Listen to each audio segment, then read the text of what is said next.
Good morning, students. Very good morning to all of you.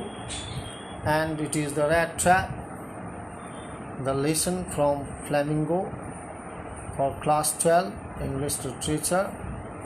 So, in this fourth video, I will tell you the last episode of the lesson when the Rattrap seller is recognized by the master of the Ramshaw iron mill that he was not the same person as he had thought of, that he is neither Nils Olaf or Captain von Stoll. When he was in good dress, when he was shaved, his hair was cut and he was bathed by a valet. Then he asked him to go out, but it was Edla Wilmansons who persuaded and asked his father that what he was going to do. So he said. Then really it was all a mystery. Of course, he continued. But anyway, she did not think that they ought to chase away a human being whom they had asked to come there and to whom they had promised a Christmas cheer. They would not ask. "You do preach worse than a parson," said the ironmaster. The ironmaster said that she did preach worse than a parson. He only hoped that she would not have to regret that. The young girl took the stranger by the hand and led him up to the table. There he sat down and ate, she said, for she could see that her father had to surrender. The man with the red trap said not a single word.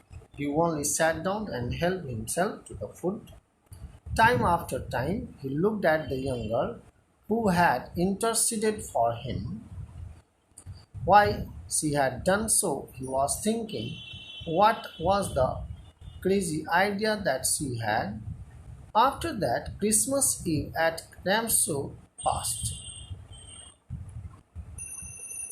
It was the Christmas Eve that was over. The whole morning he lay on the sofa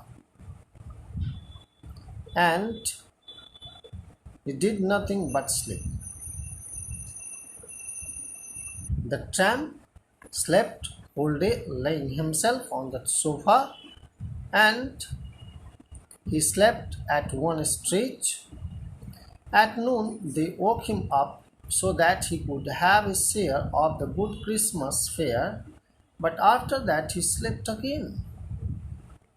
It seemed as though for many years this tramp had not slept, and he was feeling quite safe as here at Ramshaw in the evening when the Christmas tree was lighted.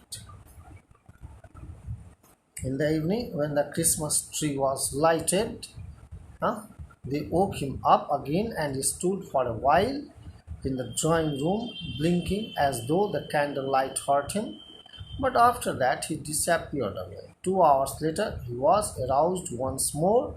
He then had to go down into the dining room and eat the Christmas fish and porridge.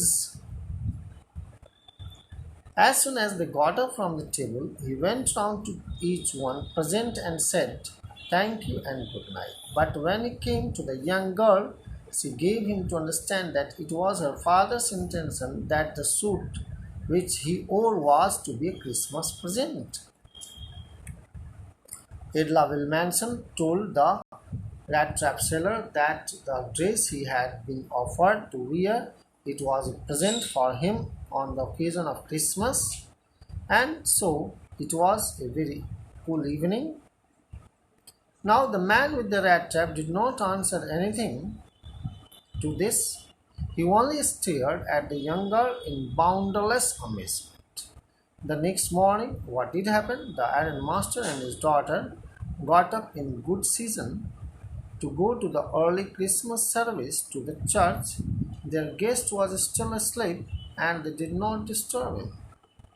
When at about 10 o'clock they drove back from the church, the young girl sat and hung her head, even more disturbed. At church they could hear everything about the old crofter of the ironworks. Old crofter of the ironworks had been robbed by a man who went around selling rat traps. Yes, that was a fine fellow you let into the house, said her father to Edla Wilmanson. He only wondered how many silver spoons are left in the cupboard by this time. Min's father was worried that this rat trap seller might have taken all the silver spoons from his house. The wagon had hardly stopped at the front steps when the ironmaster asked the valet. The ironmaster asked the valet as soon as the car stopped that he had heard at church that the man was a thief. The valet answered that the fellow had gone. Now again he was so much perturbed, and that he had not taken anything with him at all. The valet informed. On the contrary, he had left behind a little package which Miss Wilmanson was to be kind enough to accept as a Christmas present. The young girl opened the package. It was so badly done up that the contents came into the view at once. She gave a little cry of joy. She found a small rat trap. She found a small rat trap with a package in it. The young girl opened the package, which was so badly done up that the contents came into view at once. She gave a little cry of joy. She found a small rat trap, and in it lay 3 wrinkled 10-kroner notes. But that was not at all. In the rat trap lay also a letter, written in large, jagged letters. What was written in it? Honored and noble miss, since you have been so nice to me all day long as if I was a captain, I want to be nice to you in return as if I was a real captain.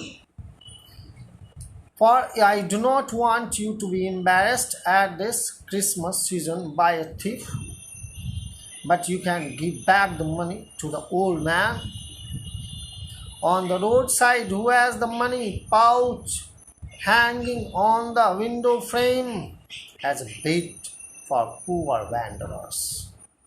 Hence, whoever wanders and wants to have a shelter really comes to be tempted by the bet that the iron crofter offers him. The rat trap is a Christmas present for poor wanderers, and from a rat who would have been caught in this world rat trap if he had not been raised to captain. And in this way she finds the 3 wrinkled 10-kroner notes and also a letter with a request to return the kroners to the crofter. And it said that if he had not been raised to the status of captain, certainly he would not have thought of living a life like that with dignity. So, finally, he writes, written with friendship and high regard, Captain von Stahl. Captain von Stahl. Really it is all.